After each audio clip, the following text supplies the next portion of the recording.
रात के यही 8 बज रहे थे। चारों तरफ गुप्त सन्नाटा था और ऐसा लग रहा था कि यहाँ पर कोई रहता ही नहीं है। इतना सन्नाटा था कि कोई इलाके से गुजरने से भी डरे।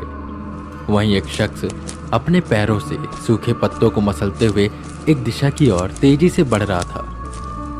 शख्स काफी जल्दबाजी में था और ऐसा लग रहा था कि किसी से बचकर वो कहीं भाग रहा है। वो बार बार पीछे देख रहा था और उसे पीछे से आवाजें भी आ रही थी। वो तेजी से आगे बढ़ता रहा कि उसे पीछे से एक तेज आवाज आई। उसने पलट कर देखा तो वहां पर कोई था जो उसका पीछा कर रहा था। उसने तेजी से भागना शुरू किया। वो भागते जा रहा था और बार बार पीछे की ओर देख रहा था कि तभी वो सामने से आते एक शख्स से टकराया और जमीन पर गिर गया। अरे भाई साहब, क्या हुआ? आप इतनी जल्दबाजी में क्यों? सब कुछ ठीक तो है ना? वो मेरा पीछा कर रहे हैं, वो मुझे मार देंगे, मुझे बचा लीजिए। तुम जानते हो मैंने वहां पर क्या देखा? उस गांव में वो लोग रिचुअल कर रहे थे जिसमें उन्होंने एक बच्चे की बलि चढ़ा दी। मैंने सब कुछ इस कैमरे में कैद कर लिया। मुझे बचा लीजिए, मैं इनका भांडा फोड़ दूंगा।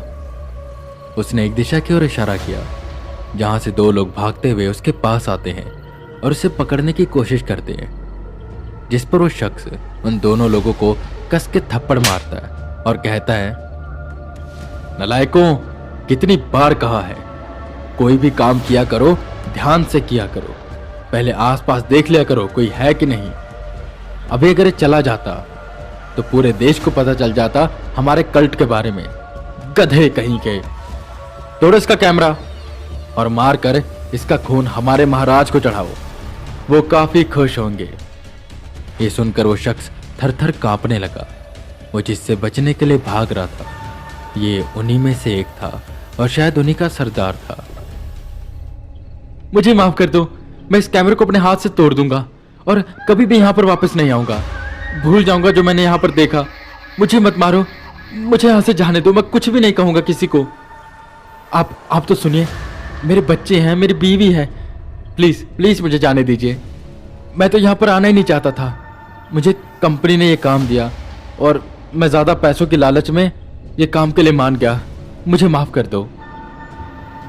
जिस पर वो शख्स जिसने उसे पकड़ कर रखा था वो बोला, लालच, यही तो तुम इंसानों की कमजोरी है। लालच देकर तुमसे कोई कुछ भी करवा सकता है और तुम कर भी देते हो, पर हम इन सब चीजों से उठ चुके हैं। देख क्या रहे हो मुझे? मारो इसे और चलो यहां से। उस शख्स ने उन दोनों लोगों की ओर धक्का दिया, जिस पर उन दोनों ने मिलकर उसे मार दिया और खींचकर अपने गांव की ओर लेकर जाने लगे। अगले दिन की सुबह होती है। ताजा खून अभी भी वहीं पर पड़ा था। वेदा उस खून को देख रहे थे। वो पीलीभीत के उसी गांव के पास थे जहां पर वो कल्ट मौजूद था जिसमें शैतान की पूजा की जाती थी और जिस शैतान का खास सेवक मिडनाइट मैन है। वो भेष बदल कर आए थे। उन्होंने विश्राम वर्मा की नकली पहचान ओढ़ रखी थी। अपनी नकली आईडी भी बनवाई थी जिसमें नाम विश्राम, और उनका प्लान था कि वो वहां पर विश्राम की तरह रहेंगे, इनके कल्ट को ज्वाइन करेंगे ताकि इन पर किसी का शक ना हो और वहां पर क्या क्या होता है वो सब चीजों के बारे में जानेंगे। और अगर कोई इनसे पूछेगा कि बंटी का क्या हुआ तो वो बता देंगे कि मिडनाइट मैन ने उसे मार दिया है और वो ये मान चुके हैं कि वो शैतान की ताकत के आगे टिक नहीं सकते, तो इसलिए वो उनकी शरण में आ गए। वेदा आगे बढ़ते हैं कि एकदम से 3 से 4 लोग उन्हें घेर लेते हैं। उसमें से एक ने कहा, कौन हो तुम और क्या करने आए हो यहां पर? चले जाओ यहां से, यह हमारा इलाका है। जिस पर वेदा यानी विश्राम बोले, रुको रुको, मेरा नाम विश्राम वर्मा है और मेरे खानदान में 5 पीढ़ियों से यहाँ के महाराज की पूजा की जाती है। मैं तुम में से एक हूं, मुझे मत मारो। और उल्टा आप ही लोग मुझे बार बार बुला रहे थे। मुखिया जी को बताइए, उन्हें मेरा नाम पता होगा। जिस पर वो शख्स सीधा खड़ा हुआ और वेदा को लेकर अपने गांव में गया। गांव काफी पिछड़ा हुआ था। लोग बस अपनी दिनचर्या के काम कर रहे थे और देखने में ऐसा नहीं लग रहा था कि वो किसी कल्ट के मेंबर है कि तभी वो उन्हें मुखिया के घर लेकर गए, जहां हमें दिखाई देता है वही शख्स जो कल रात उस न्यूज रिपोर्टर को रोकता है और मरवा देता है। कौन है ये और क्यों लाए हो इसे यहां पर? जिस पर वो गांव वाले बोले, मालिक ये कह रहा है कि इसका नाम विश्राम वर्मा है और यह हमारे कल्ट का हिस्सा है। 5 पीढ़ियों से इसके घर में हमारे महाराज की पूजा होती है, इसलिए हम इसे यहां पर ले आए। वो मुखिया खड़े हुए और वेदा के पास आए, उन्हें घूर कर देखने लगे। विश्राम, तुम्हें तो मैंने बचपन में देखा था, काफी बदल गए हो। देखकर लग ही नहीं रहा कि तुम विश्राम हो। तुम विश्राम ही हो ना? जिस पर वेदा ने आत्मविश्वास से कहा, अरे मुखिया जी क्या बात कर रहे हैं, बचपन में तो हम सब अलग दिखते हैं और बड़े होते होते हमारा रूप रंग बदल जाता है। ये देखिए मेरी आईडी, मैं विश्राम वर्मा ही हूं। इतनी देर में अंदर कमरे से एक शख्स बाहर आया जो पूरा खून से सना हुआ था और उसके हाथ में एक बड़ा सा चाकू था, ऐसा चाकू जो मीट काटने के काम आता है। मालिक, उसको पूरा काट दिया है और सारा खून उसका एक भगोने में इकट्ठा कर दिया है। जिस पर मुखिया जी काफी गुस्सा हुए और बोले, अबे बेवकूफ, देख तो लिया कर मैं कहां पर खड़ा हूं, किससे बात कर रहा हूं। अभी अगर कोई ये पुलिस वाला होता ना तो लग जाते हमारे, और कोई ना कोई पुलिस वाला आता ही होगा उस रिपोर्टर की तलाश में। थोड़ा दिमाग का इस्तेमाल किया करो।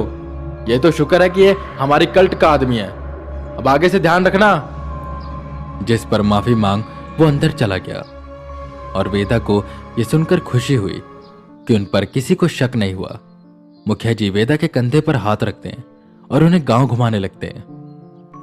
हमारे काफी मेंबर यहां वहां हो गए हैं और उनमें से आधों ने तो हमें धोखा दे दिया। किसी ने एक रिपोर्टर को बताया कि कल यहां पर रिचुअल होने वाला है, तो वो आया था रिकॉर्डिंग करने। कल एक हमारे गांव का आदमी है, उसकी डील पूरी हो गई थी तो उसने अपने बच्ची की बलि दी। रिकॉर्ड कर रहा था, भागा और इन गधों ने उसे भागने भी दिया। वो तो शुक्र है कल मैं शहर गया हुआ था और रात को वापस आ रहा था, पकड़ लिया मैंने। और पकड़ा क्या, साले के टुकड़े टुकड़े करवा दिए और आज उसी का खाना बनेगा। सुनो विश्राम, तुम्हें भी खाना पड़ेगा। ये सुन वेदा एकदम से हैरान हो गए।